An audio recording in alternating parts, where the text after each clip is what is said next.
And now, without further ado, I call this debate to order.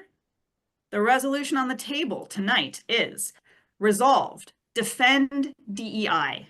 Resolved, defend DEI. And now I am looking for our first speaker in the affirmative. For that, I would like to go to Beth. Beth Mallow. Thank you, Madam Chair. My remarks are my own. When my son was 2 years old, he attended a child care center while my husband and I worked, but he didn't thrive there. Actually, the opposite. He would spend hours in a corner, isolated from the other kids, twirling string into elaborate designs. Once we learned how he was spending his days, we took him out of that situation, brought him home, and we kept him with a supportive nanny. And expenses were tight for us back then. Fortunately, he soon qualified for a free special ed preschool, and his development was turned around for the better. He eventually was given the diagnosis of autism. His struggles continued in elementary school. Thankfully, his neurodiversity was recognized. He received support from equitable special ed programs that helped him to start talking, speaking. And he learned in an inclusive environment, socializing with typically developing peers. That's diversity, equity, and inclusion. That's DEI. As an adult, he's channeled his love of sports into a productive career. Right now, in the last few weeks, we learned that 1 out of every 31 children has an autism diagnosis. When my son was born, it was closer to 1 in 200. Autism is a biological condition. It affects whites, blacks, rich and poor, rural and urban, liberals and conservatives and independents. Thanks to DEI, many autistic adults are thriving, and we are too. Many of the engineers that have brought us extraordinary technical advances, including the cars we drive and the phones and computers we communicate with, are on the autism spectrum. For better or for worse, many of our tech giants are also on the autism spectrum. But there's a dark side to DEI, and maybe that's why we're debating the topic tonight. Why should my son benefit over yours because of his biology? Shouldn't your son and your daughter have the same supports? You're not wrong. I believe that anyone who has a need for supports to be successful should have them. And on that note, perhaps we should rename DEI. Maybe we should call it bringing out the best in everyone, regardless of biological difference, race, income level, or any other ways that we differ. Instead of focusing on a scarcity mindset, where there are only so many resources to go around, can we shift our way of thinking to an abundance model? Because when we help our children and each other to become our best selves, everyone benefits, and the return on investments to our society comes back to us in spades. Thank you, Madam Chair. With that, jazz hands for our speaker. This is how we express, this is applause if you hear something you like. So, and I like all of our speeches. So, all right. I will now go to questions of curiosity for our speaker. If you have a question, please raise your Zoom hand. And remember to address it to me and keep it brief. Questions for our speaker.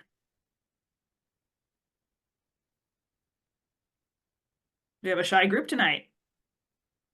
Let's go first to Paul and then to Wei Watchin. Yeah, so I'd like to ask the speaker, are you aware of a whole nother side of DEI? You're not asking me, are you? I just wanted to demonstrate that even those of us who have done it for a long time can still screw it up. Does the speaker see or does the speaker acknowledge that other people often experience a dark side to DEI? To our speaker. Beth? Acknowledge that, Madam Chair, it's a very complex issue. It's nuanced. I'm sure that in addition to the dark side that I perceive and I brought up, there are many other issues on both sides, dark and light. I look forward to hearing many speeches tonight that illuminate those sides.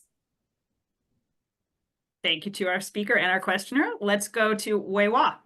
Hi, thank you, Madam Chair. I'm trying to understand what the speaker has said here. Isn't this really a case in her child's experience that the 3 S's apply? Not DEI, but simple, sensible types of work with a child that was suitable. It had to be what was suitable for the kid. And it had to be also sensitive so that it was done with courtesy, because it is basic courtesy, common courtesy, to look at a child who is different and say, how can I bring that child in? That is what you do at a party. This You is going to sound like a speech. oh, but you're, I'm sorry. Well, question, the excellent question question. is that isn't this basic courtesy that we should all apply and not something that could be awfully divisive? To our speaker. I believe that it is correct that common courtesy should apply, respect, wanting the best for everyone. The reason I use this example is because my son is neurodiverse. He received support in an equitable way. In other words, because of his disability, he was given those supports. And certainly being in an inclusive environment was critical. Being in a corner where he could twirl strings was not inclusive. Therefore, I felt the example I brought up tonight was a good one, at least for me, of D, E, and I. And we will go to one final questioner. I see the hands that I'm not going to get to, and I will remember you. So let's go to Lawrence Mead for a question.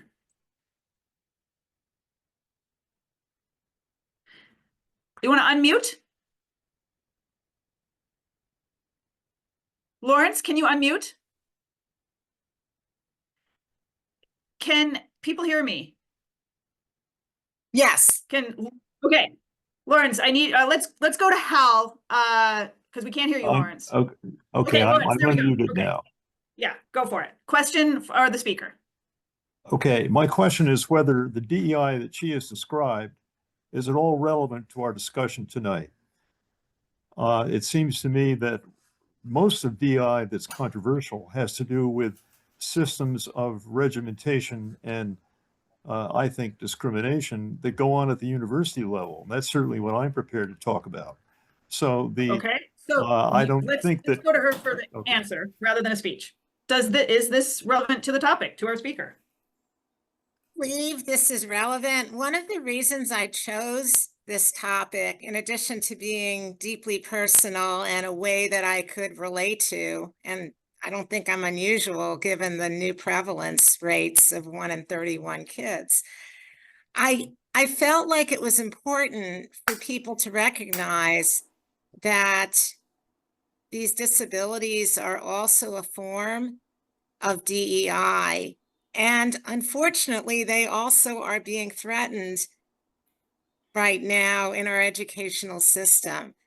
For those 2 reasons, I felt like it was important to bring up this example. Again, there are many other examples that I'm sure we'll hear about tonight related to DEI on both the pro and the con, or the affirmative and the negative sides. That's why I picked this example, though. And with that, our speaker and our questioners are thanked. For our first speech in the negative, we will now go to Clark McCain. Clark, you have 4 minutes. Thank you, Madam Chair. Good evening, Braver Angels friends. I'd like to ask you to picture this image, a pendulum hanging from a long cord that has been swinging slowly, almost imperceptibly for many, many years in a single direction, covering a vast territory until it crashes into an impenetrable wall. I participated in my first DEI training in about 2017, many years after a set of beliefs began to evolve from the writings of several postmodernist thinkers. Upon my initial exposure to DEI, I supported it and shared what I learned with others. Only later did I explore its intellectual underpinnings and conclude that it is deeply flawed, and for that reason, I rise tonight in opposition to today's resolution. My initial training included a formula: diversity plus inclusion equals equity. Welcoming people of different kinds into the organization, followed by intentionally striving to make them feel a full part of it, would yield something, equity, that was never quite defined, but it seemed a good goal. My subsequent research revealed that DEI is really anchored in 2 principal beliefs. First, that there is no such thing as objective truth.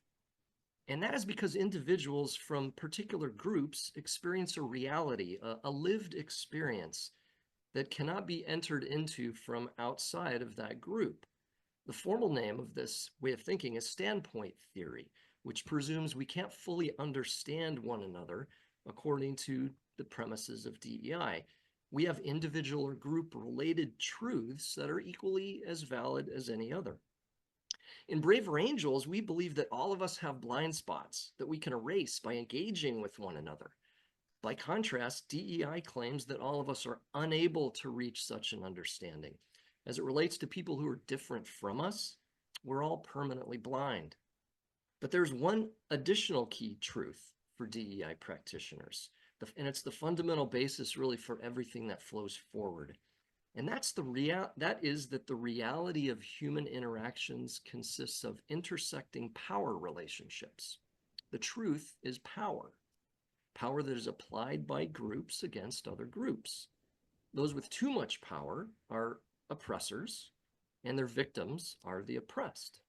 These power relationships, according to DEI, are the true reality which must be recognized and remediated. And the evidence of power imbalances is inequality, and it's an inequality of outcomes based on group identity. DEI demands that these imbalances be repaired, not by the Braver Angels way of listening for understanding and finding common ground, but alternatively, by the application of power. So let's return to that pendulum, which started way back a few decades ago in a sleepy corner of academia and has slowly traveled through society. My description tonight of DEI may sound utterly foreign to you, even years after it's traveled on this pendulum through major corporations, educational institutions, and even into our federal government. Although the manner by which its momentum has been stopped by the Trump administration, the way in which it's hit a brick wall, is an imperfect and unfortunate manner to halt its advancement. It is good that the pendulum has been slowed, and therefore I oppose today's resolution that it be defended. Thank you, Madam Chair. Thank you to our speaker for almost perfectly hitting 4 minutes on the dot. Let us go to Adrian for a question of curiosity. Thank you, Madam Speaker. Given that thank you, Madam Chair. My question, Madam Chair, given that the speaker was discussing the experiences that they had through years of implementing DEI, I'd like to see if the speaker would be able to discuss some of the aspects that they believe to be successful and perhaps things that, as they mentioned about Trump cutting this program so short, perhaps some of the things that they would like to see carry over. Sure, To our thanks, speaker. Adrian. Thank you. And I would say events and programs of Braver Angels are a beautiful example of people that come together and bridge differences and presume that we can connect and fully understand one another. I think some of the premises beneath DEI fundamentally argue that that's not possible. And that's unfortunate because we're all proving that tonight. We're proving that we can understand one another and fully walk in one another's shoes through the way that we connect together and understand each other's perspectives. Let's go to BR for a question of curiosity. Thank you, and thanks to the speaker. So this is my first time ever doing this. So Madam Chair, I think I'm addressing this to you. I'm curious on two fronts. First, because I agree with so much of what was said, and I have never heard that said before, that people who support DEI believe that it is impossible for us to understand each other or work together. In fact, I've heard the opposite. So I was curious about that being sort of seen as the sort of sole intellectual source of DEI, if I understood that properly. And the other question had to do with whether the speaker believes, acknowledges, recognizes, I'm not sure what the word is, that there have been long-standing systems where certain groups have been in power, and therefore, say in universities, only certain groups of people got to go for a long time or graduate with good numbers or get good jobs and so forth. So I wasn't sure if they were saying they did not agree that that is the case or that they do. Great. Over to our speaker. Two-part question. Okay, I'll try to address them both. The first question, if I can respond to that, what I'm looking at is really core ideas, fundamental basic ideas that germinated a lot of the existing DEI programming and thinking. And so I felt it was important personally for me to get to the core of what this way of thinking was built on. Now, it's absolutely evolved in a lot of different ways, and what I'm presenting tonight is not something I believe that any believer in DEI or practitioner necessarily believes, but it is the root foundational basis from which the ideas grow. So that would be the first one. On the second one, let me make sure I understand the question. I believe what you're saying is, am I aware that there's a long history of power imbalances between groups and groups fighting against other groups in and outside of academia? And if I didn't get that right, please feel free to halt me. But I'm very well aware of that, and I think that probably a significant barrier to DEI's ability to survive or to solve our problems long term is it's based on group identity versus a sense that we are a human community that can arrive at common purpose. And I think our history of tribalism and group behavior is the best case to argue against a practice that relies on group identities as a part of a solution. I hope that addressed both of your questions. And I will say, though I didn't say this was against the rules, it is helpful for the speaker very often, though this speaker handled that beautifully. Let's skip it to one question because it can be hard when you're in front of 500 or so people. Well, 227, right? 502 rooms to keep two questions in your head. So for one final question, let's go to Kirby. Thank you, Madam Chair. As I listened to the speaker describe his experiences learning DEI, it sounded like nothing I've heard of. And I've been in the game since 2004, since a colleague threatened to burn a cross if I showed up for work.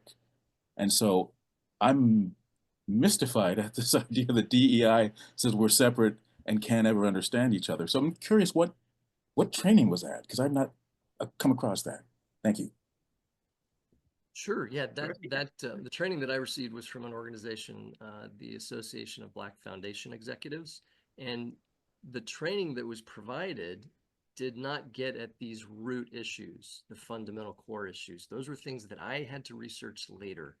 And so, for instance, I'll recommend a couple books where perhaps you might be able to find those roots. One is The Identity Trap by Yasha Monk, M-O-U-N-K.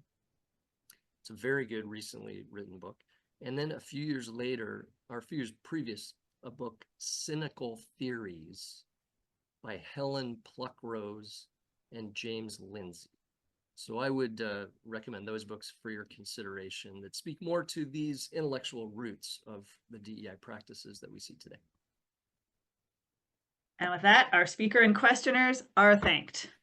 So far, so good. In our first pair of speakers, we are seeing some very different views. So I look forward to seeing what else we hear from everyone else tonight. I do have, I am hearing that I may have been not clear enough. When you are chatting to the whips, that's only if you want to give a speech. If you want to ask a question, all you got to do is raise your Zoom hand. And I do remember people who I didn't call on. So for now, we will go to our second speaker in the affirmative, looking for Bill Woodson. Thank you, Madam Bill, Chair. you have 4 minutes. Thank you. So while I am somewhat dissatisfied, frankly, by the framing of tonight's resolution, nonetheless, I do believe it can be a useful point of departure for our debate. So what makes for a good debate topic? Who decides which books should be found on school libraries, or the pros and cons of tighter firearm laws? Those would be good debate topics. DEI, not really. Why not? And that's because what DEI means to those who find the concept abhorrent bears no resemblance to what DEI means to those of us who support it. It's hard to debate a thing when we can't even agree on what the thing is.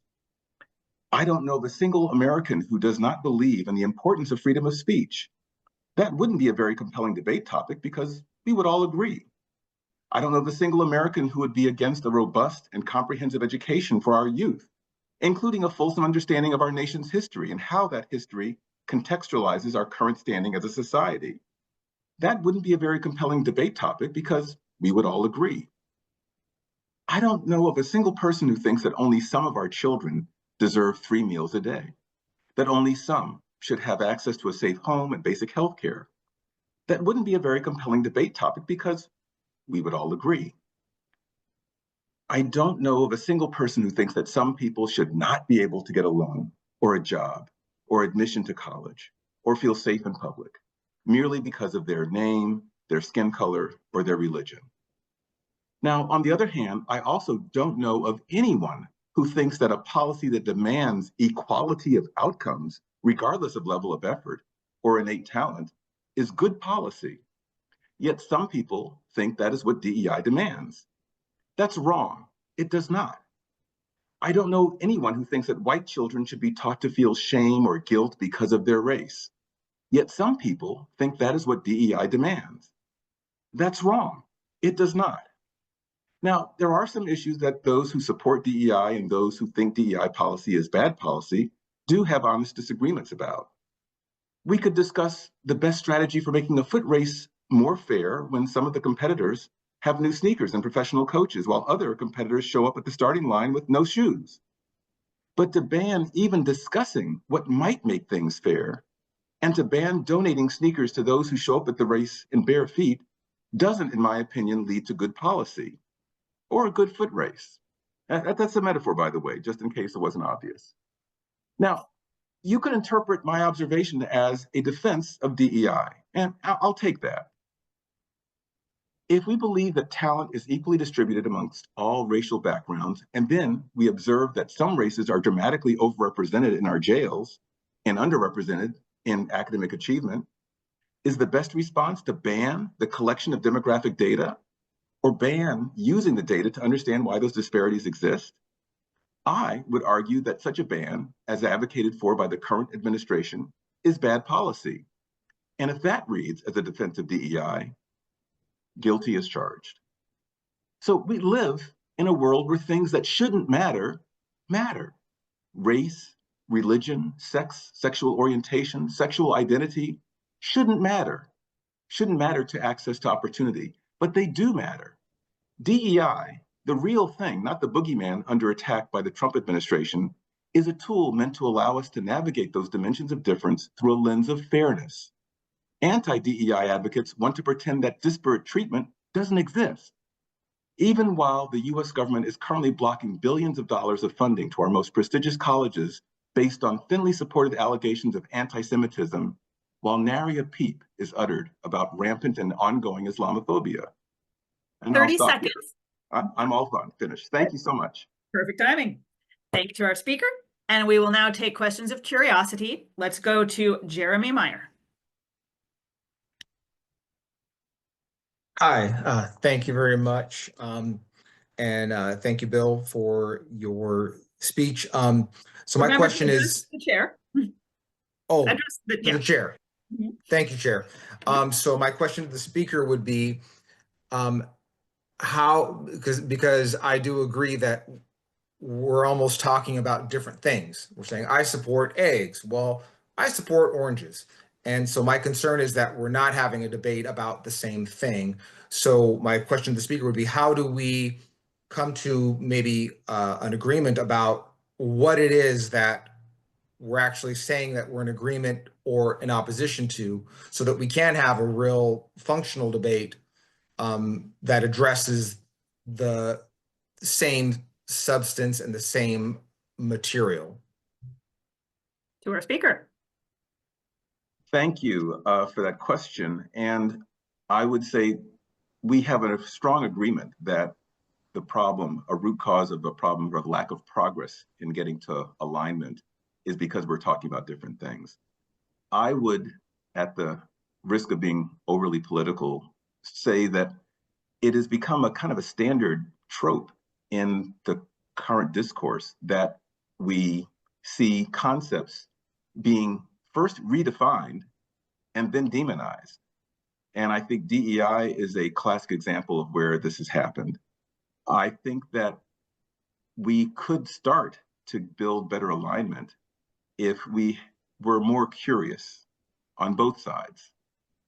I think that those who favor DEI advocacy should ask, what is it about diversity, equity, and inclusion that causes you discomfort? And then I think those who are against should speak to the contrary. What is it about DEI that makes you want to support that? And if we got to that honest understanding and with honest curiosity, which is what Braver Angels is about and what Conversations Across the Aisle is also about. I'm here representing the CATA project. I think that's where we start. Let's go to John Wolforth. Thank you, Madam Chair. I am for the resolution, and I have taken many DEI classes, and I'm wondering if the speaker remembers at the beginning of almost every class I've taken, the definition of what we're talking about is, and I'm sorry I don't have the right technical term, but it's minorities or women, and it's not underclass. I'm sorry, I can't remember the right term, but it's defined who the reason for being there is. There are people who are treated unequally. It is not started with, this is going to be about freedom of speech. So I'm just curious what you see the basis of what the speaker sees. What the speaker sees. Thank you. All right. Yeah, to the speaker. So DEI is a practice that many practice. And I think that I've seen DEI training or education that doesn't work very well. I don't think that diversity, equity, and inclusion is all about taking care of the marginalized, the underrepresented, or the underserved. I think that proper orientation around diversity, equity, and inclusion helps us to understand that every identity can have actually a level of privilege in some context and can have a level of disprivilege in some context.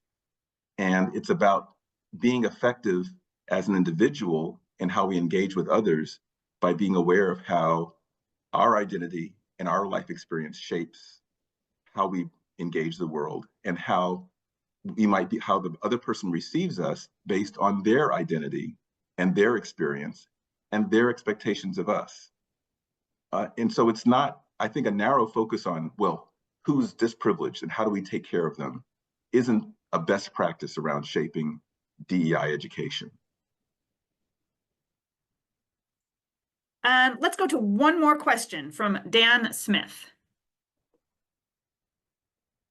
Yes, thank you, Madam Speaker. This is also my first meeting, so I hope I get the hang of asking the question correctly. I am wondering I'm wondering how the speaker feels like we should go about defining those dimensions that we use to define different groups. Okay, to our speaker. That's an interesting question. I think that we could probably spend too much energy trying to figure out who are the groups, who belongs in which group. If someone is 1/4 African American and 3/4 Caucasian, which group do we put them in? We can agonize over that quite a bit.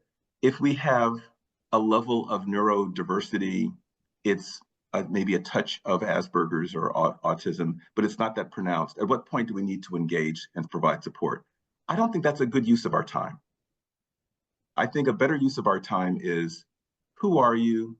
What do you need to realize your potential? How can we make the systems work to allow you to realize your potential? It might be that someone might, so I would, I guess, redirect our energy away from trying to figure out which group people are in and direct them towards, what is this individual that's in front of me? What do they need? And with that, our speaker and our questioners are thanked. All right, the chair does smile upon continuing the thread of what exactly are we debating here. And with that, we're going to go to, I don't know if the next speaker is going to talk about that, but anyone else is welcome to. Let us go for our next speech in the negative to Wilfred Riley. Wilfred, you have 4 minutes. And let me unmute my audio here, pull this up. All right, so how are you guys? I'm Wilfred Riley. I'm a writer and HBCU professor at Kentucky State and the author of the book Lies My Liberal Teacher Told Me, along with 3 to 4 other books. And as that might indicate, I am basically speaking against DEI today. I'm glad to be here on this august panel. My brother John Wood invited me. And I think, in fact, I fit right into the theme because opposing DEI first requires defining what it is.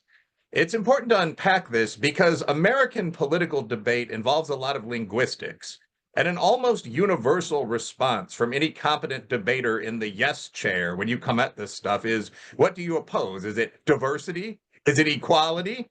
That's obviously not what citizens are being critical of. Last I looked, support for interracial marriage and for diverse military and business teams was steady at about 96%. My contention is that just as the Hells Angels and Gangster Disciples are not actually religious organizations, giving something a name a la diversity education or anti-fascist action doesn't make it that sort of generically positive thing. So DEI, in the sense we use the term in quantitative social science, is something very specific, which I would define as the enforcement tool for the premises that come out of academic critical theory, might be the term. There are 3 of those that stand out as truly core. I'll keep it brief given the time limit. But the first is that all of the facially neutral systems that we see around us in society, prison for rapists, say, or the SAT exam for students, are actually set up to oppress some out-of-favor group, like minorities or the poor. That's their primary purpose. And activists say this openly. This is old school Richard Delgado, Ibram Kendi stuff. Racism is every day, everywhere. Don't think you imagined it. Racism is the structure of society. A second point is that all performance gaps between groups, in terms of SAT scores, for example, indicate this oppression. This is Dr. Kendi's whole point. In fact, it's his second book. All gaps must be due to either genetic inferiority or oppression. So if you don't believe the math SAT is oppressive, you are a racist. And we've heard people touch on this today, essentially. The third shared point is the idea that the solution here is equity, a slight rebranding of equality. In praxis, that means proportional representation regardless of performance. And as everyone in business or academia knows, there are all sorts of downstream results of these 3 beliefs. Almost every major university has a DEI office, which employs on average 50 to 100 executive level staffers. It costs $39 to $102 million per year. As the recent fair admissions case noted, almost all selective universities practice large gap affirmative action, including publics like the University of North Carolina. Open quotas are quietly common in business. Diversity statements, how does my research on ants impact underserved communities, are part of most academic or executive hiring processes that I've seen. And to some extent, bluntly, this is unavoidable. If you want proportional representation regardless of performance, on the most recent SAT that I have, Native Americans posted a 912 mean score. Blacks, my group, were about 950, Hispanics 970, whites a solid 1100, Asians killed everybody at 1232. So admitting Asians and natives proportionately to UNC means giving natives a 320-point edge in practice. And really, last bit, I oppose this first because it's very unfair. So at Harvard recently, per the blogger The Rabbit Hole, 30 the seconds. stats guy, the 4 groups of students most likely to get in were all Black. It was the Black 90th percentile to the elite, the 80th to the 90th percentile, the 70th to the 80th percentile, etc. The most elite white group was the 11th most likely to be admitted, behind the 5th best Black group. Secondarily, if you've ever read Harvard Business Review, it doesn't work. The more diversity training you have, the more racial tension you have. In light of reality, you can't assume discrimination from group level disparities. The average white man, at least at the mode, is 58, Black man's 27. So I say we keep and enforce the Civil Rights Act, focus on that actually most vulnerable of demographics, the individual, and treat all individuals fairly. Thank you to our speaker. All right, let's go to questions of curiosity. Let's begin with Brenda Gilmer. All right. Thank you, Madam Chair. I would be curious about whether or not the speaker had ever studied the effect of SAT scores changes when the tests stopped using the male pronouns for every question and began to change the language so that the actor in the situation that the student was being asked about was sometimes female. To our speaker. Thank you, Madam Chair, for forwarding the question. I've looked at a number of things that have resulted in changes in SAT scores. I can't recall in particular examining that one. I would say that if you go back over the last 35 years of the SAT, would probably be my data set, male and female scores are very similar. Women tend to have a slight edge in verbal, men have a slight edge in mathematics. So I don't think anyone objects to that sort of thing. In fact, that's a good point, in that I don't think anyone objects to things like looking at the tests and seeing if there actually are questions. The famous example would be, what's missing from this sailboat, right? And it's a lateen sail in the middle. And the obvious reality is that working class kids or minority kids most likely aren't going to know that. That's an unfair question. There's nothing wrong with screening the test to remove problematic questions. The point would be that 27, I believe, years after that was done, you have the gaps we have today. So when people are referring to DEI, there are, of course, points on the other side. This is a Braver Angels debate, but there is still that absolute reality of Native American kids, including people living in middle-class communities and cities, are bringing in a 912. Asian Americans are beating whites by 130 points with a 1232. So saying that both of those groups should be in university at the same rate is, in fact, going to be seen by most people, including me, as very unfair. So I'll bone up my research on the test, but I think that would be the general response. We've done a couple things, we should do more, but the gap is real. There are only 1,600 points on the test. Let's go to Jed. I will come back to our previous questioner. All right, Jed. Thank you, Madam Chair. Sticking on the topic of SAT scores, I would be curious if the speaker would be willing to share insights into the impact of the test prep industry, which is a cottage industry that has been proven to give a significant advantage in test scores to those who have the means to pay for private tutoring or even small group tutoring, and how that relates to his comments about the score gaps between the racial groups that he mentioned earlier. Right. Oh, sorry. All right. Yeah, thank you to the chair for forwarding the question. Thank you, Jed, for asking the question. My comment there would be, I think there are two different things going on at once. Should you be interested, when I do academic research, I'm a culturalist on IQ, meaning that I think things like study time focused on the things on IQ and board tests will obviously improve your score. And I think it's silly to go to, say, Albania and say that the current tested IQ score is 78. The question would be, how many hours of study a day are people able to do? Are women and girls educated? How many years do people go to school? So when we look at test prep effects, the most significant I've seen recently is about 60 points, i.e., if you do a full 3-month prep course, your score will probably increase by about 60. So it's fair to note that. And again, a class-based affirmative action, as opposed to anything to do with race, would be an excellent way to adjust for that, interestingly enough. But we also can't ignore the magnitude of the gaps that exist in society. And this is just something that's a bit awkward, but very well known in quant social science. I suspect you're aware of this. So the average Black child from a family earning more than $200,000 per year has a lower SAT score than the average Asian child from a family earning $20,000 per year. I mean, there's a similar relationship between whites and Asians, because again, you're talking about an almost 150-point score gap there.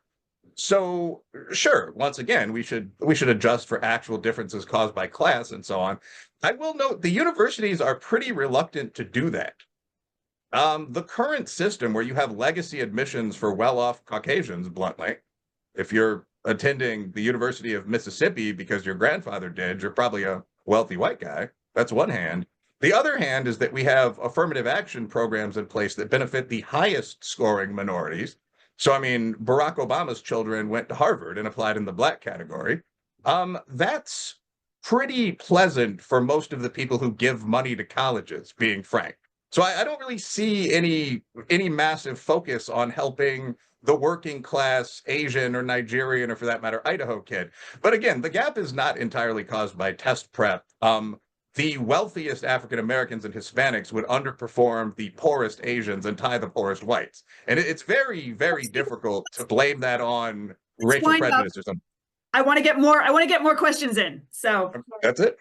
Yeah, thank you so much. All right, we're going to go to Sandra to get a new voice, and then I do want to hear from our previous speaker. I think that might be an interesting back and forth for the debate. So Sandra. Thank you, Madam Chair. I was wondering, based on what I'm hearing from the speaker, it sounds like parental engagement is one of the key advantages for children to succeed, regardless of race or any of the other issues.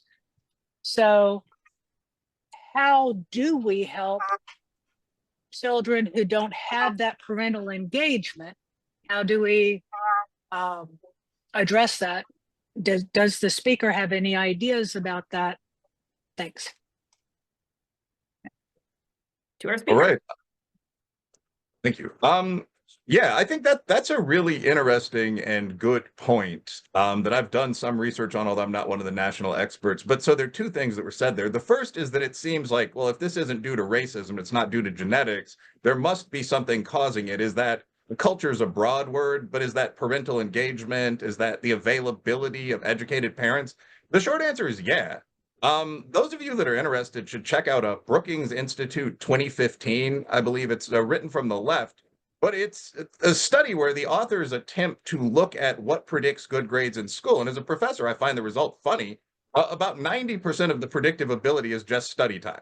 So how much time you study, you're able to study, your parents make you study. Again, Brookings 2015, there's a graph in the paper that shows study time for poor kids and then rich kids, and then Black kids, Hispanic kids, white kids, and Asian kids, and all the graphs look like ski slopes. They're just steadily going up, and they're tracking exactly with what we call the DV, the dependent variable. Get parents to engage more with their kids? That's a hell of a question. Again, we have to understand that a lot of these reflect broad social problems that don't tie into classical ethnic conflict. The out-of-wedlock birth rate in the Black community is 70%. We hear that all the time, but I'll add that in the white community, it's 40%.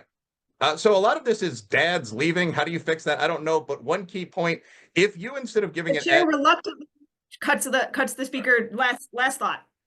okay, target kids early on and help them whether or not that costs money rather than giving unfair edges later.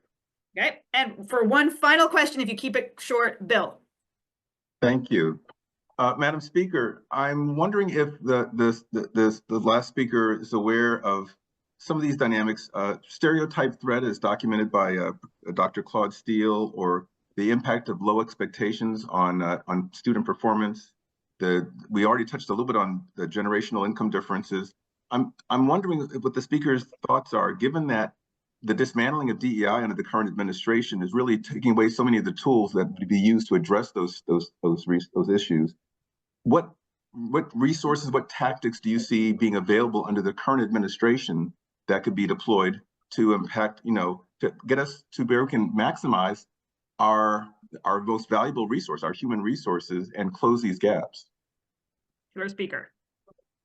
Yeah, so my short answer on that scientific literature, and I'm sure myself and Bill could have a fascinating hour-long coffee debate about it, is that a lot of it's pretty weak and non-replicable. I mean, if you throw in things like the effect of a present father or study time for Black or poor white kids, I want to include both those groups, a lot of that becomes very non-predictive, 3% effects and so on. But what would we do? That's the key question, because again, during the DEI era, during the period between 1990, 2010, 2020, we haven't really seen dramatic improvements for working class kids on these tests. And that includes minority kids. You can track the SAT over time, and we've gotten really focused on that test, but that is a reality. I think there are things that help discipline in the schools. I've subbed in inner city schools. It helps that I'm a big guy and I have rules. Teachers that care, that are high IQ themselves, focused. How do you get those things? I don't know. I don't think Mr. Trump knows, but I also don't think Mr. Biden knew. Positive ending. Yeah, our speaker and our questioners are thanked. And with my apologies to those who have raised their hand, if you have asked a question already, please do keep raising it. Sometimes I get around, but I'm keeping track of those who have not been called on. So for now, we'll go to our next speaker in the affirmative. I am going to shorten this to 3 minutes and 30 seconds. We are getting quite the queue. There is a lot of enthusiasm to speak here. So for our next speech in the affirmative, Andrew Smith, you have 3.5 minutes. All right, thank you. Thank you, Madam Chair. This is my first time as a speaker, so bear with me. So first, I'd like to start out by attempting to define DEI. I agree that so far it seems that some of the definitions employed by those opposed don't match anything that I'm familiar with. But where I went to get a definition wasn't some textbook or some thought leader at some university or some book from someone who opposed it. I talked to people who actually teach DEI, who I know, and looked at talks given by those who teach DEI. And overwhelmingly, their definition of DEI is about expanding the talent pool, creating a work environment for all qualified individuals so they have equal access to opportunities. Nothing they talked about was about lowering standards or giving preferential treatment or meeting some particular goal. So that, I think, is the definition that I want to work on, because I think that's the one that actually is employed in the cases I know about. Now, I would agree that anything can be done poorly or well. So of course, everyone who's opposed can find examples where the training was bad, or they did worry about end results rather than implementation. But opposing diversity, equity, inclusion because it can be implemented poorly makes about as much sense as banning financial planning because some planners give bad advice. I totally support that if at your workplace, the DEI as it's employed is bad, you should oppose it. But that's opposing an implementation rather than the concept in and of itself. So, so one question I would have for those who oppose it is, if a company recognizes that some groups that they feel are equal are less frequently hired or promoted or retained, isn't it reasonable for them to conclude that they are overlooking or failing to develop or losing talented people among those groups? And wouldn't the quality of the company increase if they addressed those problems? For the people I know who preach DEI. That's their approach. They want to improve the company by getting talent that is being overlooked, not by lowering standards. And there's actually a lot of evidence that DEI complements or is part of meritocracy. Top management consulting firms such as McKinsey, BCG, and these are two of the top 3 management consulting companies, Deloitte and others have found consistently that more diverse leadership teams, more equitable and inclusive workspaces outperform their competitors in everything from financial returns to innovation, better decision-making, better problem solving, better employee retention, and a growing market share. So there's ample data on this. And some of the techniques also show that it isn't about necessarily meeting goals. You can recruit more broadly, stop overlooking colleges or high schools in majority minority areas or in 30 rural seconds. areas. Reducing dependence on internal referrals, et cetera, et cetera. Orchestras using blind auditions has greatly increased the number of women in orchestras while probably improving the music because it's just based on what they hear, not what they see. So my last thought is that so we can support and oppose, but it should be based on an investigation of how it's actually implemented. A blanket opposition or support doesn't make sense to me. Thank you. Thank you to our speaker. And we will now go to Kate for a question of curiosity. Thank you, Madam Chair. This is also my first time here, and I appreciate the hand waving and the welcome that I've seen here tonight. I would like to ask the speaker whether he has experience. I'm actually somebody who supports the question, but I'd like to ask the speaker whether he has had experiences personally or either himself or someone he knows where he has benefited from hearing a perspective that he might not otherwise have heard, but for DEI initiatives. Thank you. To our speaker. But for DEI initiatives, I can't give a specific one, but given that my experience with DEI initiatives have been positive ones, that they were, I thought, well designed and encouraged me to be open, and I felt open to hearing other speakers, I would say yes. So again, I can't give specific examples. I have definitely had my mind changed by just conversations with people who think differently than I do, as happens here. But I guess that's the quick, short answer. Let's go to David and Anne. Oh, you're muted. Unmute David and Anne. There we go. There you go. I'm David. That's it. Yeah. We're talking about DEI as though we're still considering it as being a policy. And a little bit about what bothers me is that there's already been a Supreme Court decision about this 2 years ago. And so I assume a lot of extensive investigation and pros and cons by very capable people were presented to reach that decision. And my understanding of the decision and why it was made was because it discriminates against other groups. And I don't think we're addressing the fact that this has been sort of hashed out. And the other thing. So your question? Okay, my question is, we are treating this as though we are looking to implement it again, or it's still up for discussion, where it seems to me like this is already an issue that at least legally has been decided. And so what does the speaker think about that? But what I'm saying is we're not exploring what the reasons are that it was decided that way. We're putting our own personal interpretation about whether we think it helps people or doesn't. When so I think the evidence, going question. Okay. What does the speaker think about that? The question is I think that we should be looking at the reasons what are the reasons that it was decided that way? What are the reasons? Okay. Well, it wasn't decided that way. There is no court case that has said DEI is illegal. There just isn't. I think you're talking about something very different, something that people may label as DEI, but I don't believe you can find any court case that says DEI is illegal. I don't think you can because, again, there's not a single monolithic definition of it. And if that had been decided, there would have been court cases in every state saying the Supreme Court has deemed it invalid and it wouldn't be in existence prior to Trump's election. So I think you've been given some incorrect information about what the court case was. I've been given a lot of information. So sorry. So I think people, you collectively, Mm-hmm. but thank you, Madam Chair. Mhm. I think there's some misinformation about there about what the Supreme Court's case covered. Okay, thank you. And for I'd one, like to be educated on that then. one final question, I'm going to go to Sherry.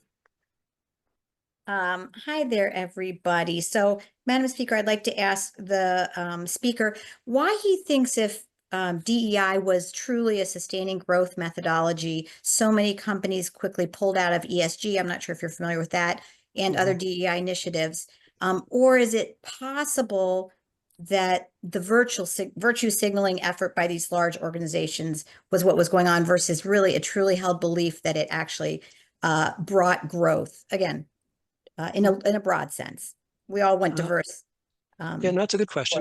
But why were they so quick to depart?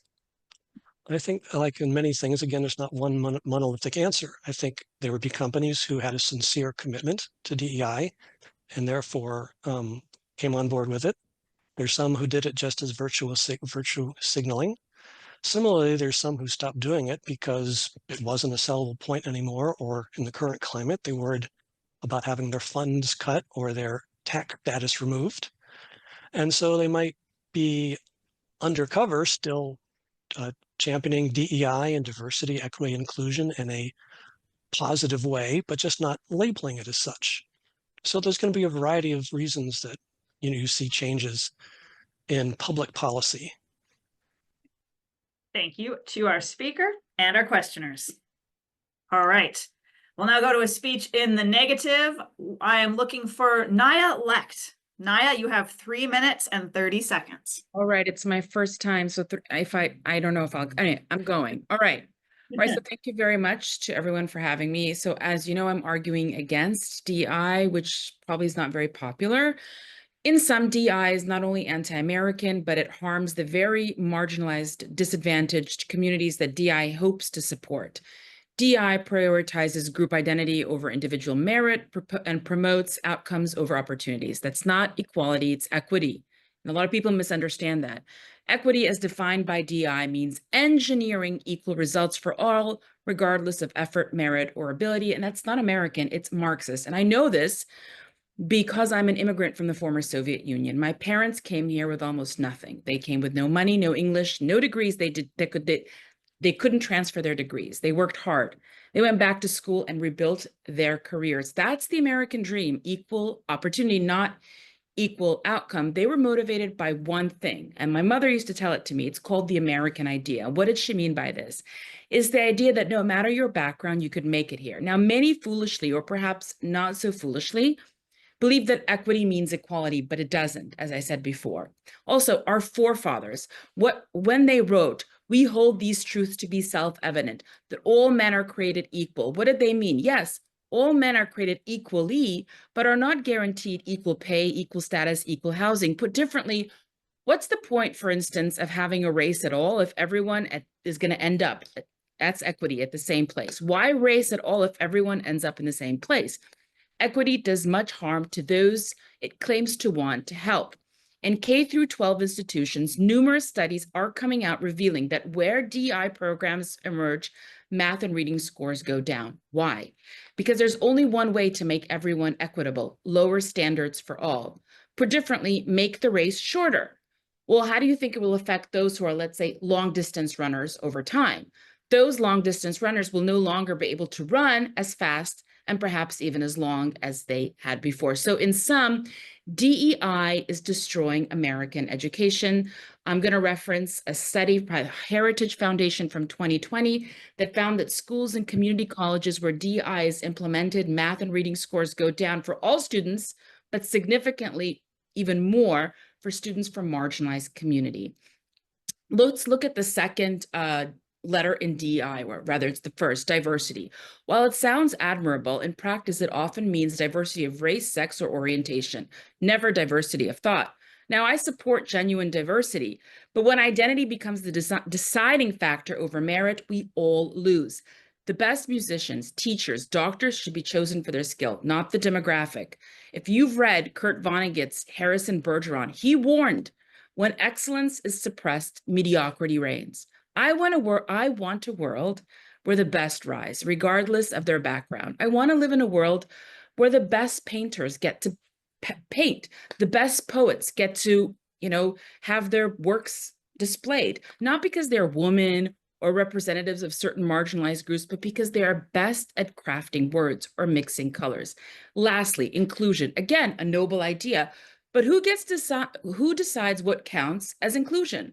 One person's inclusion often means another's exclusion. For example, if a teacher includes LGBTQ material in 3rd grade, what happens to the parent who feels that their children are ready for that? Inclusion in practice becomes a tool to silence dissent. So while on the surface, diversity, inclusion, equity, they all sound so saccharine, so wonderful, it's destructive for all. And actually, it's destructive to the very people, the communities they aim to help. Thank you very much. Good timing. Thank you to our speaker, and let us go to Adrian for a question of curiosity. Thank you so much, Madam Chair. As a public education teacher myself, and having gone to college for well over 12 years for education and brain-based learning, everything that I have ever read study-wise has confirmed that student scores are positively impacted, including underrepresented racial minorities, when a classroom is diverse and has a diverse curriculum. Coming to a question? Yes, I would be curious from the speaker, precisely which studies does she have that she could provide to us that are countering that are proving the opposite of that? Sure. I'm looking at, thank you very much for that question. I'm looking at a 2019 Department of Education study from the NAEP, the National Assessment of Educational Progress, that found that 30% of 8th graders are not reading at proficiency levels. And they looked at schools where DI programs were implemented. And as I said, I looked at I referenced the study by Heritage Foundation, also Axios. Axiom has also reported that DEI program is actually harming a lot of students. In terms of their math reading scores are lower. Also, another thing that other studies are revealing is, for instance, when we're lowering those standards for those students in high school, the dropout rate goes higher in universities where they cannot keep up with the curriculum because the standards are not lowered. Let's go to Jeremy.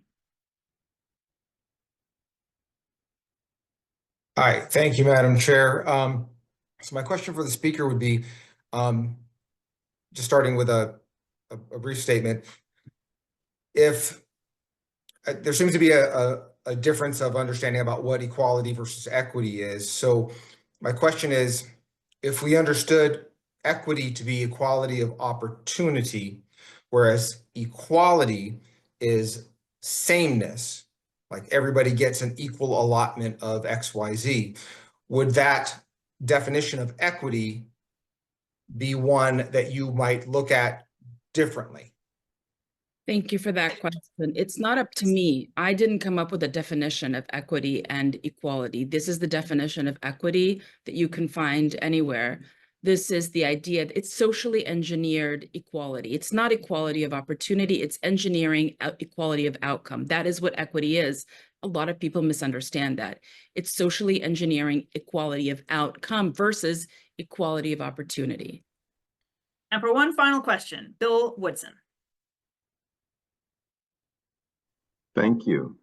I wanted to know if the speaker was aware of the current administration's utilization of AI bots to erase historic contributions of based on keywords that basically single out women, people of color, et cetera, and their firsts. And if the speaker had a thought on how that type of systemic erasure might impact people who fall within those demographics?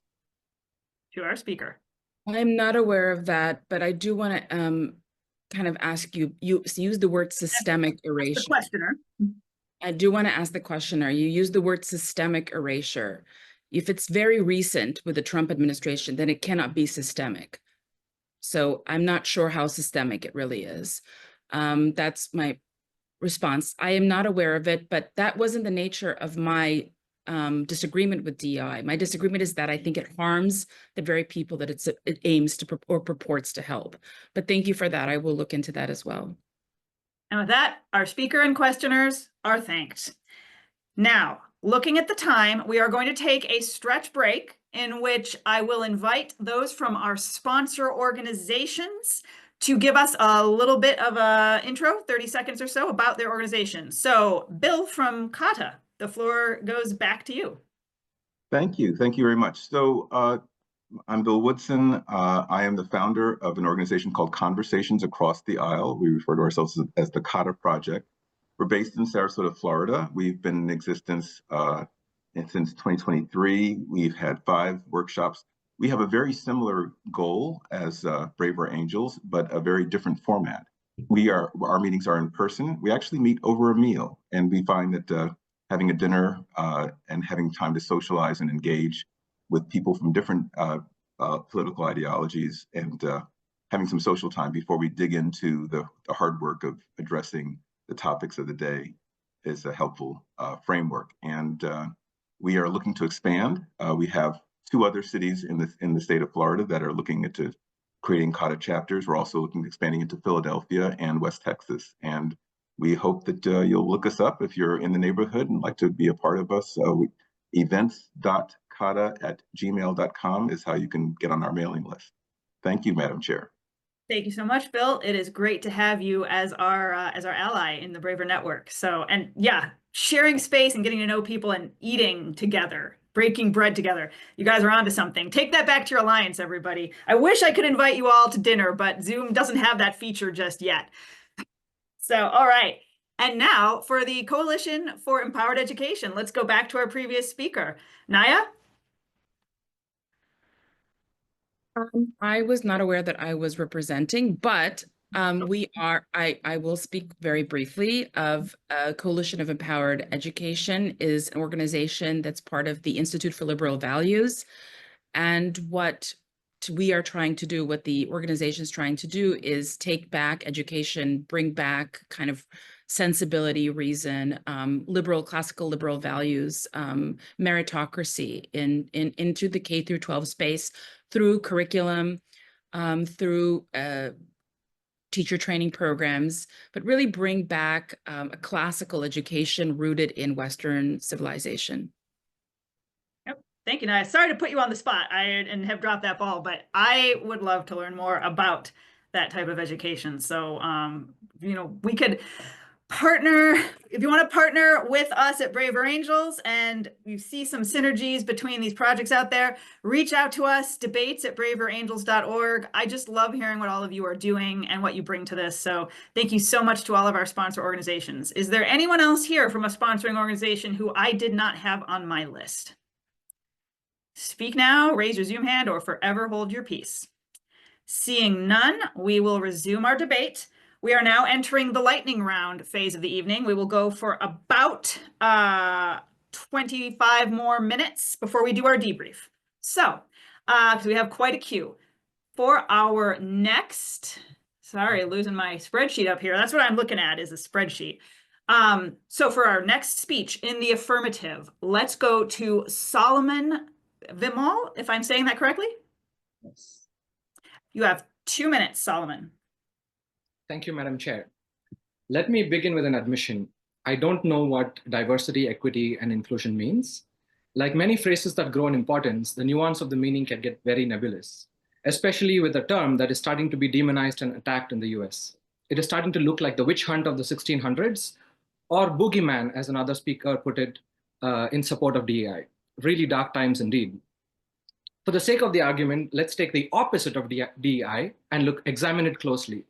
It is not neutrality, it is not meritocracy or individual's vulnerability. Instead, it is defined for a group. DEI is a concept of a group. And the opposite of that would be uniformity, inequality or inequity, if you will, and exclusion. In a fair society, which of these two opposites, in a balanced, fair comparison of opposites, do we prefer? Or do we prefer a false dichotomy instead? In opposing DEI, if one defends the vulnerable individuals or something else entirely like meritocracy, it is clearly a false dichotomy. Meritoriousness is a product of DEI by definition. That is the law of nature, as we know from the well-known laws of genetics that show us that evolution leads to difference.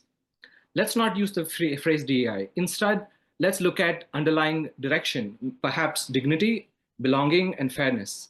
Isn't that worth aiming for? And shouldn't we stand for never compromising on those values? Like many immigrants, I came to the US to go to graduate school. During my PhD at UCLA, I won some of the highest honors: engineering society medals, prizes from Google and NASA, and fellowships. Nearly all things academically possible or desirable in my narrow area of science and engineering. As the speaker put it, excellence, in fact, the previous speaker. So I clearly demonstrated merit and excellence, yet I had experiences that made me feel excluded. For example, I was called racial slurs in the learning environment. And this contradiction is not rare. I wanted to immediately leave US at that time. I somehow managed to forgive, and I did not forget. As the greatest boxer, Muhammad Ali, put it, I did not have the complexion or the connection for the protection. I did not have the protection I needed. Indeed, the university failed me. I had to protect myself. I couldn't even tell my parents what I was going through, and I would never want my child to live in these dark, dark times, in my university at least. But I do believe I belong, and I believe others do too. And that's not a radical idea. If DEI means anything, it means leaving the door open, especially for those who cannot even ask to come in. Getting it right is like the old game, shoot the moon. It is very hard to get the balance right. In the beginning, the progress is slow, then it begins, then it builds, then it's difficult. And if we panic and shut it down too quickly, all the progress is lost. We need patience, not panic. We need grace and not gates. So let's keep the door open, call it DEI or JEDI, justice, equity, diversity, and inclusion, or something else entirely. But let's not close the doors and let's not exclude individuals. And if we do that in the US, innovators and scientists and engineers like myself will stop coming here. Thank you, Madam Chair. Thank you to our speaker. Let us go to Ruth Abram for our first question.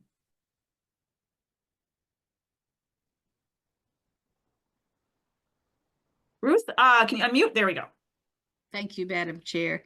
I wonder if, Madam Chair, the speaker would agree to this little definition I found on Wikipedia with apologies to all the scholars here.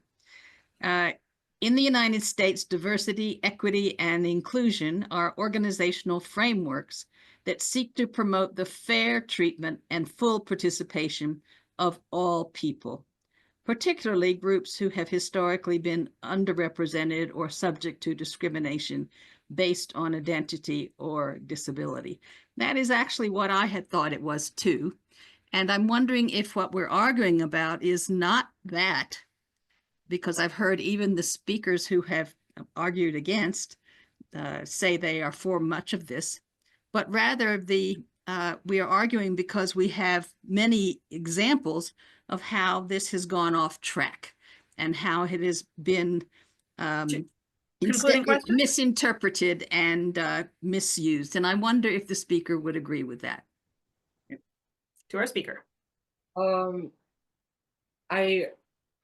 I don't follow the question per se. I think it's more about, I think what you're asking is about a certain framing of the format of the kind of the institutional framing of DEI as a concept. And if I agree with that concept, I think I'm more predisposed to take, especially because it's a debate, to just look at the opposite of it, which is uniformity, exclusion, and just attack the opposite instead of supporting on this side, right? But certainly, my intent is also to support, and not necessarily, I don't think we're losing the forest for the trees when we really focus on the definitions, right? We have to look more carefully about really what are we defending here and what are we opposing here. If it's about diversity, the opposite is uniformity. If it's inclusion, the opposite is exclusion. And that's the right dichotomy here. Thank you. And let's go to Clark, our early speaker. Thank you, Madam Speaker. I greatly appreciate the words that the speaker shared with us, or the speaker shared with us. And I regret the experiences the speaker incurred and felt previously. I was inspired by the speaker's presentation of 3 goals: dignity, belonging, and fairness, which I would hope would be universally embraced. And I'm wondering if the speaker could envision a society where we could achieve those 3 goals without a reliance or a reference to groups of individuals, whether we might actually achieve that goal by thinking about a broad, universal, common community. Thank you. To our speaker. Thank you. I really appreciate that question. I think, I'm a climate scientist, by the way. I study the most complex system in the universe. Scientists believe that climate is more complex than quantum mechanics, for example. And my understanding from climate science is mainly that it is not, when we think about a concept like, inclusion or exclusion, it's important to look at it at all nested scales, not only at the group level, at the individual level, at the couple level, at every, nested level of organization, all the way to the national or even global. So my arguments hold for all those levels, I believe. So to your point, should we think about at the individual level versus group? I think, again, that is a false dichotomy. I think the reality is that we always have all these nested levels of organization, from the individual to the planetary. And for one final question, let's go to Lawrence Mead. Lawrence, you are muted. Lawrence, I need you to unmute. Others have alluded to the fact that the DEI as actually implemented has often meant very clear, very extreme preferences for the outgroups. That is my personal experience. I was thrown out of the university without any job, according to a university investigation. More recently, I've been kicked out of the classroom because Black students would protest if I gave a course. They think I'm a racist.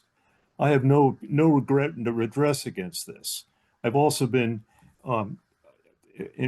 put in front of what is really an inquisition under the DEI auspices at New York University. And in spite of being cleared of having given offense, I was nonetheless punished.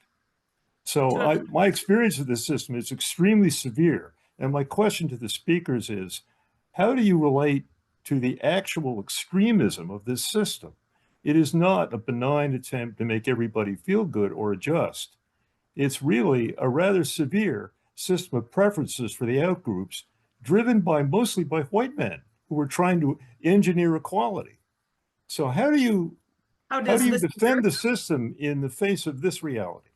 How does the speaker defend the system? To our speaker. Thank you. First of all, very, very sorry to hear about your experience. And simply by your participation in this debate, it's quite clear to me that you're not the problem here.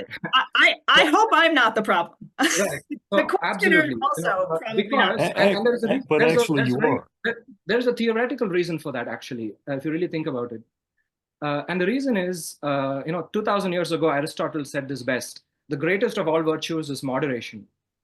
And if there is any behavior in society that is not moderate, as you are practicing here in moderation, participating in a healthy debate. The questioner is practicing. The questioner points out, right? Any extremist behavior is certainly not virtuous, is what Aristotle believed. That is what I believe too. So I'm with you. In fact, I would like to talk more with the questioner. Yeah. Thank you. Thank you to our speaker and our questioners. We are now going to move to a 2-minute speech in the negative from Paul Norris. Yeah, I really want to express my my gratitude to the prior speakers. I think this has been one of our great debates. Obviously, we've had very different experiences. And I'll speak a little bit from my personal experience. So all of my progeny are Asian females, or predominantly Asian females. And in the family, we joke about, well, are they cursed with that one drop of white that they got from me? So I've experienced intensive DEI training as a psychotherapist in training. And I went into it with high hopes, and quite frankly, it was a horror show. I want to acknowledge, so a lot of great and really bright people are proponents of DEI, but there are other proponents who turn it into something else. It really turns out to be a bait and switch, at least for a lot of us, is what we experience. And everybody has talked about, or a lot of people have talked about, equality of outcome versus opportunity. I really wish that the approach had been to focus on the barriers to equal opportunity. And if that had been the focus, and if that had been a disciplined focus, I would be speaking in the affirmative, not the negative. But it really isn't. It becomes a form of Marxism and, quite frankly, anti-white racism. And unfortunately, what happens when you propose racism? You get counter-racism. Racism begets racism. Interestingly, in my family, so my granddaughters are getting old enough for high school. And there are 2 high schools in the town that they live in. 30 seconds. One is mostly Asian, and the other one, the better one, is actually mostly white. And so we're having a conversation about, will they be able to go to the better school, or will they feel comfortable there? I just want to say, white guilt is not an inexhaustible resource. And that's what a lot of DEI is based on, is white guilt. That's what makes it run. It becomes a religion and a risk of becoming a state religion. And that's why I'm speaking in the negative rather than the affirmative. Thank you to our speaker. Looking now for questions of curiosity. Let's go to BR. Hey, can you hear me? Thank you. Yeah, so here several speakers have mentioned these excesses. I haven't given this speech. You haven't, sorry, Madam Chair. The speakers prior have given examples of excesses, and I think probably most of us would really agree that those are excessive. And I've heard of these occasionally around the nation and appreciate them. That has not been my experience at all of DEI, but I hear that it has been those of some people. But it makes me wonder when I think about the Me Too movement, for example, that Coming to after a question? I am coming to it.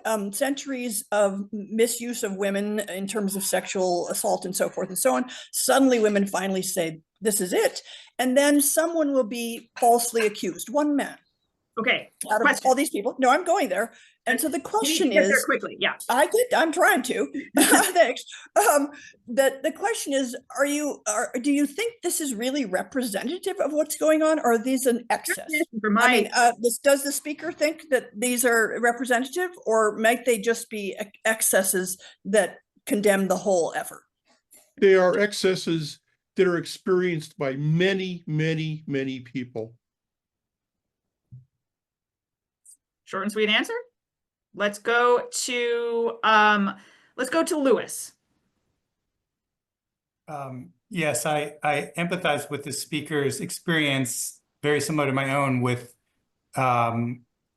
being excited about DEI and then over time gradually seeing worse and worse outcomes and intentions from the DEI initiative. I wanted to ask the speaker if they had, just reflecting honestly, if they had a couple of experiences that they thought that they did become more equitable through their DEI training and exposure. Absolutely. One of the things I have totally enjoyed is I love diverse environments. And, I feel like I have thrived in truly diverse environments where that included diversity of intellect and diversity of ideas. Let's go to Anne. Have not heard from Anne.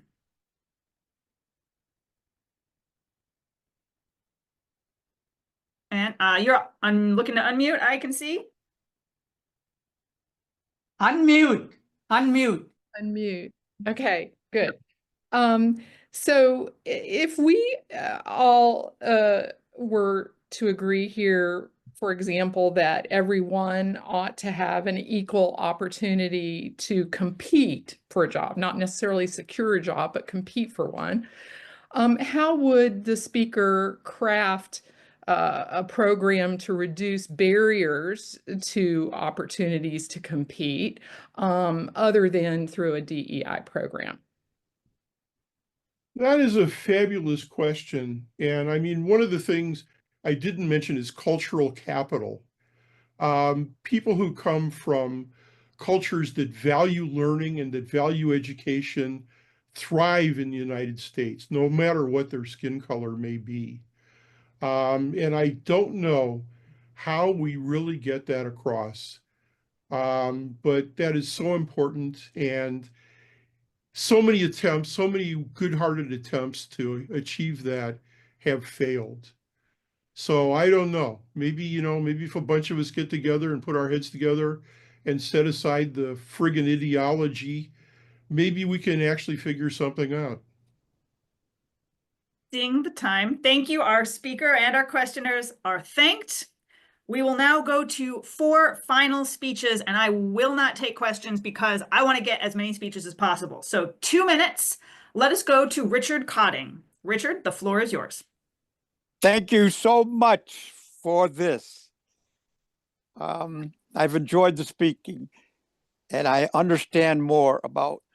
I'm in favor of Richard, DEI. we cannot see you. Your view is a little weird. Okay, there. Thank you. I'm saying my experience has been positive, and that's why I'm in favor of DEI. But my understanding of what it is totally different, I guess, than what it has been morphed, I think, or has been. Richard, what would you say? I guess is see the speaker. Demented or changed into something that is not positive. My training as an educator on learning and teaching styles. And I learned that there are different intelligences and different IQs and different strengths and weaknesses of each individual. And we're not all the same. And that's why we have diversity.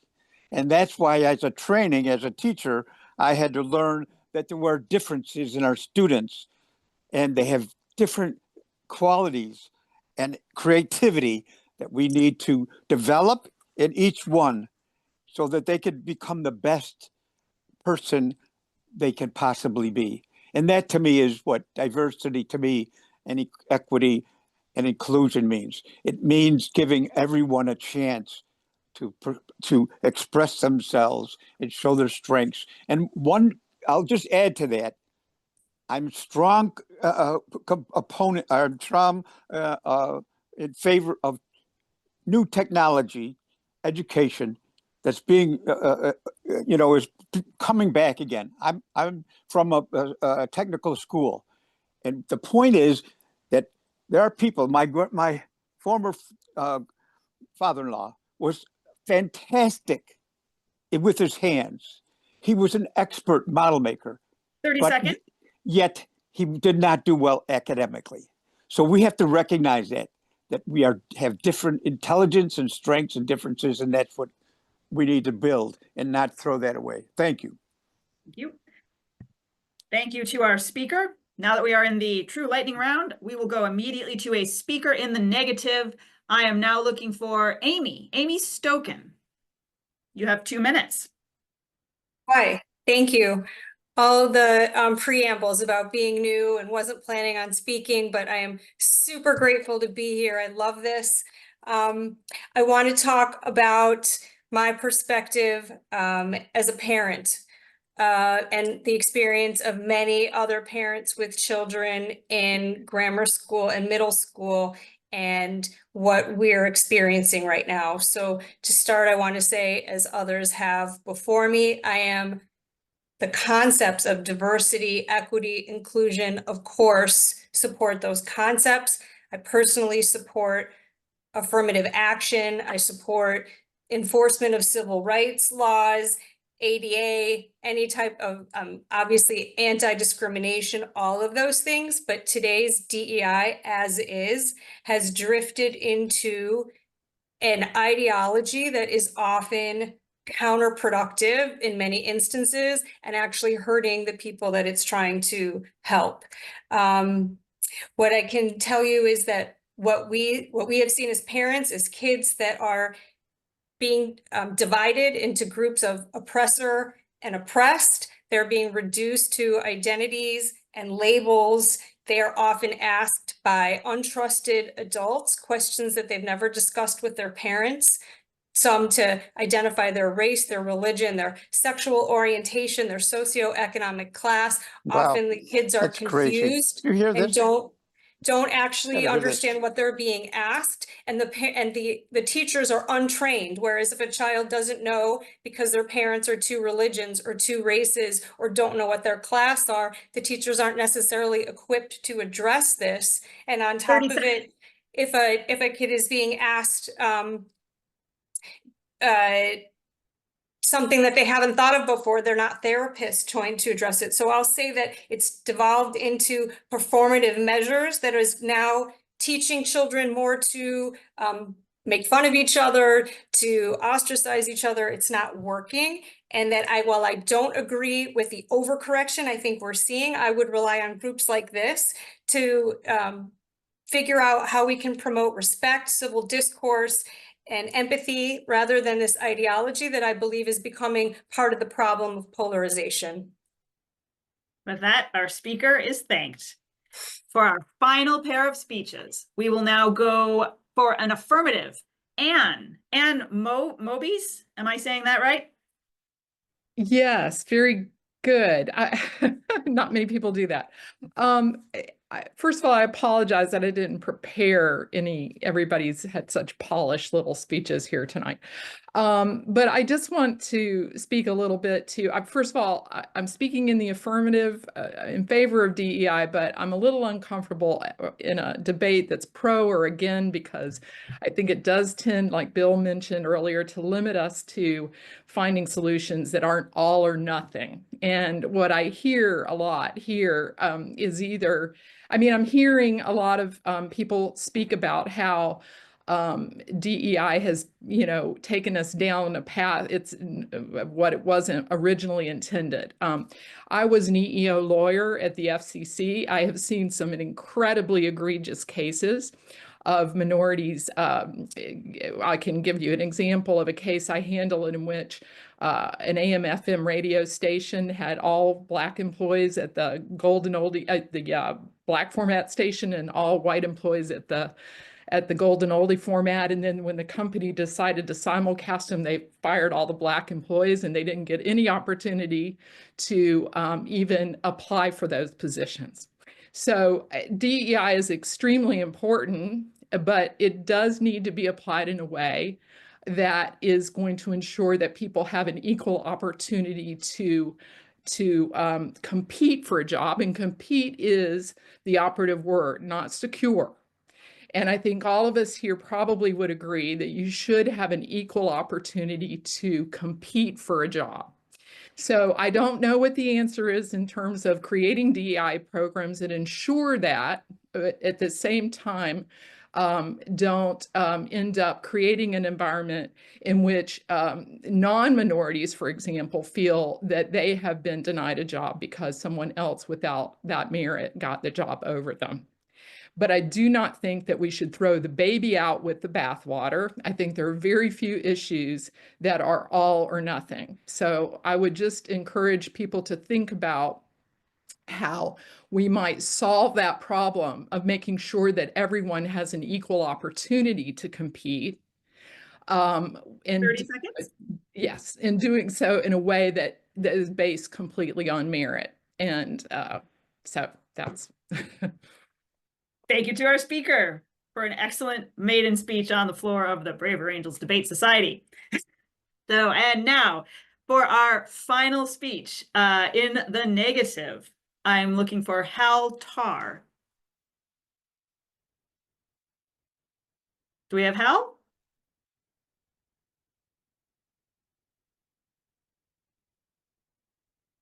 Final call for Hal Tarr. Does anyone else? I'm not missing him trying to unmute, am I? Okay. He's still here. Well, he's on the call. He's still here.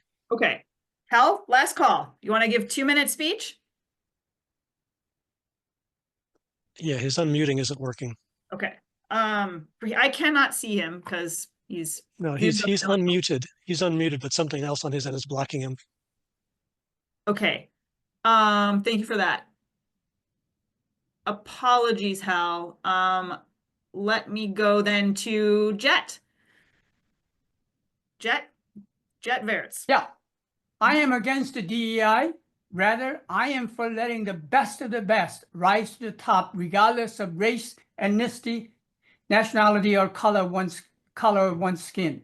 If we want our nation to continue to lead the world, then we must let the best of the best rise to the top on every profession, endeavor, technology, etc. Let me provide you with an example of why DEI should not be our best policy. In 2024 U.S. Women's Olympic team was made up of 12 athletes. Of the 12, 7 were Black players, or 48%. 5 were white players, 42%. There were no Asians. As you can see, I'm an Asian, but I'm not complaining whatsoever about the makeup of the U.S. Women's Olympic team. Why? Because they won the gold medal. The team was selected strictly based on their athletic ability, not based on one's skin color or ethnicity. And that's the way how it should be, okay? We want USA to continue to lead in every endeavor, every sport, every profession. Now, some Blacks are complaining that our Silicon Valley workers are overly represented by Asians, which make up 33%, and not enough Blacks, which make up less than 5%. In this case, maybe Asians are better coders and better in math. Therefore, Silicon Valley workers should be represented by more Asians. On the other hand, NBA and NFL are overwhelmingly represented by Blacks, over 75%. Less than 1% are Asians.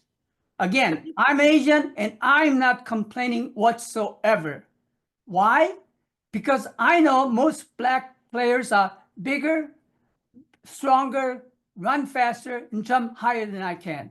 So therefore, it totally makes sense for more Blacks should be represented in National Basketball and National Football League. That's the way how it should be. The bottom line, we need to let the best of the best rise to the top in any profession, regardless of color, ethnicity, nationality, or color of their skin. That's the way how we want America, USA, to be the best of the best in the world. Thank you. And with that, our speaker is thanked. And all of our speakers are thanked for tonight. I sincerely apologize to all the people in the chat and those of you who were having trouble or we didn't get to you, but I am very grateful to all who did speak tonight. The chair always smiles upon impromptu and nuanced speeches, so I'm glad we had some of those tonight. Now, seeing the lateness of the hour, I am looking for a motion to adjourn. Do I have such a motion? Motion to adjourn. Chair. Do I have a second? Second.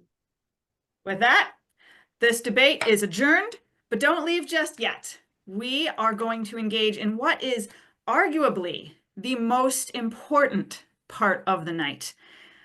We just had an intense and honest conversation. We heard a lot of perspectives. So what I would really like to know, and we will open the chat, so feel free to go ahead into the chat and post there too if you like, or raise your Zoom hand.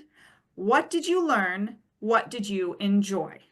Now, this is not the time to give the speech that you wish that you had given, and I will cut you off if you do that. But what did you learn? What did you enjoy? What surprised you? What will you take away? So let's go to Lawrence. What did you learn? What did you enjoy? Unmute, please. Can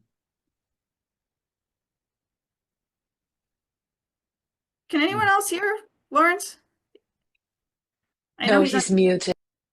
He's going in and out. Lawrence, I'm going to have you play with that. I'm going to go to Solomon. What did you learn? What did you enjoy? I was so itching to ask a question from the speaker, but what did I learn? This is my second time speaking, and it's always beautiful to be in a room where people are respectful and it's moderated in such a beautiful style, like the Oxford debate, which I'm a big fan of. And I think the whole experience is very enjoyable. What specifically, one thing that I learned today is some people have been hurt really bad from this experience, including, you know, me on one side and some others on the other side. Yeah. And yeah, I think this this debate format really serves as a healing place for people who, you know, in some way in one way or the other, extreme behavior have been impacted. So that's one thing that I've learned. Places like this are healing places. Thanks so much, Solomon. Let's go now to Lawrence. Is your audio working? Let's try again. Yeah, I think I'm unmuted. Okay.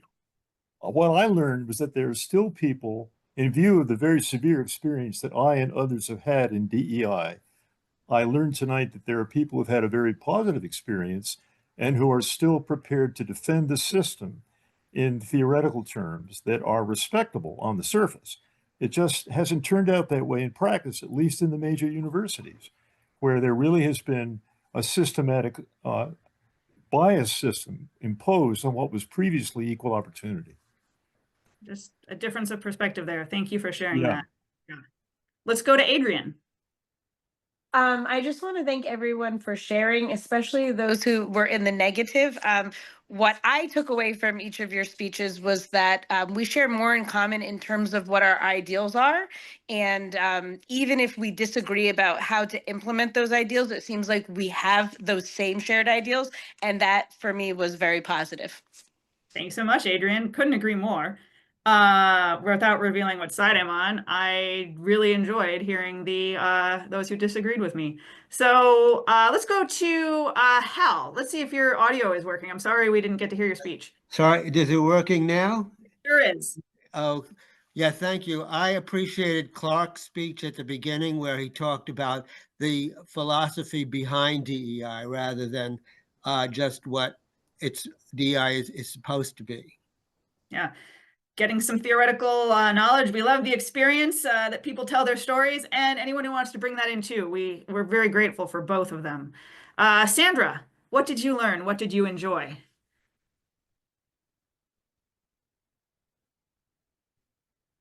So I learned that both sides define the problem kind of similarly, and that both sides sort of define the solutions differently. And so I very much enjoyed hearing Wilfred talk about his perspective on DEI and the negative. And I also enjoyed the first speaker talking about her desire for individual excellence for her child and for supports for the child that we never really came back to in this whole conversation. In terms of how we support autistic kids. So that's it. Yep, thank you. For one final one, let's go to Joshua. Yeah, I just really enjoyed listening to people think through an issue as opposed to just posturing about their particular side. And I think the thinking through a thing often together, right? Multiple sides, as opposed to again, just posturing or whatever term we want to use to just signal that look what side I'm on. Thank you, Joshua. Couldn't agree more. The quality of this debate was thanks to all of our speakers and questioners. You did this. This is your community. Thank you so much for being a part of it.